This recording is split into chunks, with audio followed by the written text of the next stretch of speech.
Hello friends, welcome back to my channel. तो एक बार फिर से हाजिर हो गई हूँ मैं आप लोगों के समक्ष एक न्यू वीडियो के साथ। तो फ्रेंड्स, आज की जो मेरी वीडियो है वो शारदीय नवरात्रि पर है और आपको इसके बारे में जानकारी दूंगी मैं इस वीडियो के माध्यम से। तो आइए चलिए चलते हैं। फ्रेंड्स, शारदीय नवरात्रि को हम महानवरात्रि भी बोलते हैं और यह अश्विन माह के पहले दिन को ही शुरू हो जाता है और अश्विन माह की नवमी को समाप्त होता है। और इस साल शारदीय नवरात्रि जो है वो 15 अक्टूबर को शुरू होगा और 24 अक्टूबर को समाप्त होगा। फ्रेंड्स, आइए जानते हैं शारदीय नवरात्रि का मतलब क्या है।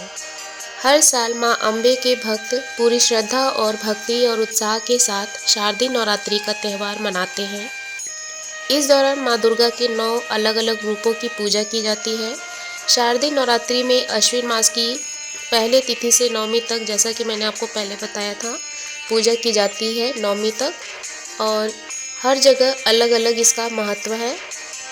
फ्रेंड्स, अश्विन मास में ही शरद ऋतु की शुरुआत हो जाती है, इसीलिए अश्विन मास की नवरात्रि को हम शारदीय नवरात्रि कहते हैं।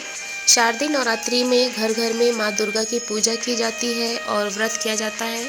माँ दुर्गा की सच्चे मन से पूजा अर्चना करने से भक्तों की मनोकामनाएं पूरी होती है और माँ दुर्गा का आशीर्वाद बना रहता है। फ्रेंड्स, आइए जानते हैं कि हम नवरात्रि 9 दिनों के लिए क्यों मनाते हैं। तो माँ दुर्गा ने महिषासुर का वध कर असुरी शक्तियों का विनाश किया। कहा जाता है कि जब माँ दुर्गा ने महिषासुर का वध किया तब वह समय अश्विन माह था और इसीलिए हर साल अश्विन माह की पहले दिन से 9 दिनों तक नवरात्रि का त्यौहार मनाया जाता है, जिसे हम शारदीय नवरात्रि कहते हैं। फ्रेंड्स, शारदीय नवरात्रि क्यों मनाया जाता है, आइए मैं बता देती हूँ कि नवरात्रि जो है वो 9 दिनों तक क्यों मनाई जाती है।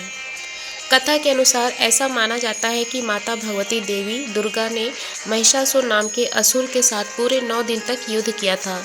इसके बाद नवमी की रात्रि को उस असुर का वध किया था। तभी से माँ दुर्गा की शक्ति को समर्पित नवरात्रि का व्रत करते हुए इनके 9 स्वरूपों की पूजा की जाती है। फ्रेंड्स, नवरात्रि साल में 2 बार आती है, एक चैत्र नवरात्र और एक शारदीय नवरात्र यानी कि अश्विन नवरात्र। इन दोनों में क्या अंतर है, आइए इस पर प्रकाश डालते हैं।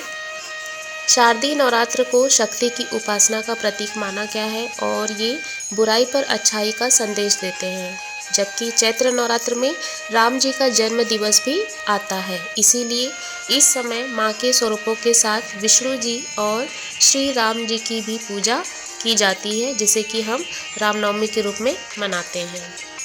फ्रेंड्स, नवरात्रि में कौन सा पाठ करना चाहिए, इसके बारे में आपको बताती हूँ कि आमतौर पर दुर्गा सप्तशती का पाठ करने में 3 घंटे का समय लग जाता है। अगर समय का अभाव है तो नवरात्रि में प्रतिदिन पहले कवच, किलक और अर्गला स्तोत्र का पाठ करें, फिर कुंजिका स्तोत्र का पाठ करना चाहिए। मान्यता है कि इससे दुर्गा सप्तशती के संपूर्ण पाठ का फल प्राप्त हो जाता है। फ्रेंड्स, इन सब जानकारियों के बीच में मैं आपको ये भी जानकारी देना चाहती हूँ कि कलश स्थापना की विधि क्या है। तो आइए इसके बारे में भी जानते हैं कि कलश स्थापना के लिए एक मिट्टी के पात्र में या किसी शुद्ध थाली में मिट्टी और उसमें जौ के बीज डाल दें और उसके उपरांत तांबे के लोटे पर रोली से स्वास्तिक का चिन्ह बनाएं और ऊपरी भाग में मौली बांध लें।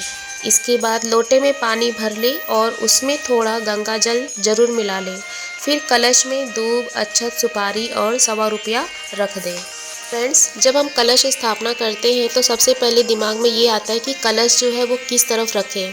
तो कलश रखने के लिए हमेशा ईशान कोण को ध्यान में रखना चाहिए, और क्योंकि जल की दिशा जो होती है वो ईशान कोण होती है, चूँकि कलश में पवित्र जल होता है, इसीलिए इसे घर की सकारात्मक ऊर्जा के संचार के लिए उत्तर पूर्व दिशा में रखा जाना चाहिए।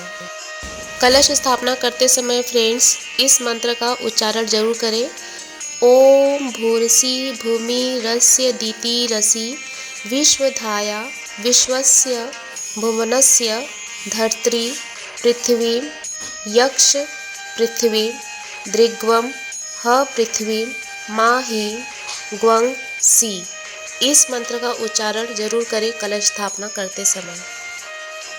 और फ्रेंड्स, कहा जाता है कि कलश के ऊपर नारियल को रखने का मुख्य उद्देश्य देवताओं को आवाहन करना होता है ताकि संबंधित पूजा पाठ या अनुष्ठान निर्विघ्न संपन्न हो सके। नारियल को कलश के ऊपर रखते समय इस बात का ध्यान रखा जाता है कि उसका मुख पूजा करने वाले की तरफ रहे। नारियल का मुख जो है उस ओर होता है जहाँ से वो वृक्ष की टहनी से जुड़ा होता है। इसके साथ ही फ्रेंड्स, कलश के नीचे गेहूं या चावल के दाने और कलश के अंदर एक सिक्का डाला जाता है। फ्रेंड्स, क्या आप जानते हैं कि नवरात्रि के 10वें दिन ही दशहरा क्यों मनाया जाता है? तो आइए इसी बारे में आज बात करते हैं। ऐसी मान्यता है कि शारदीय नवरात्र की शुरुआत भगवान राम जी ने की थी। भगवान राम जी ने सबसे पहले समुद्र के किनारे शारदीय नवरात्रों की पूजा की शुरुआत की। राम जी ने लगातार 9 दिनों तक शक्ति की पूजा की थी और तब जाकर उन्होंने लंका पर जीत हासिल की थी।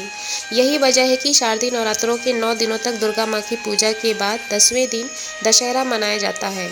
हर साल 10वें दिन तब से दशहरा मनाया जाने लगा और माना जाता है कि अधर्म की धर्म पर जीत, असत्य की सत्य पर जीत के लिए 10वें दिन दशहरा मनाते हैं।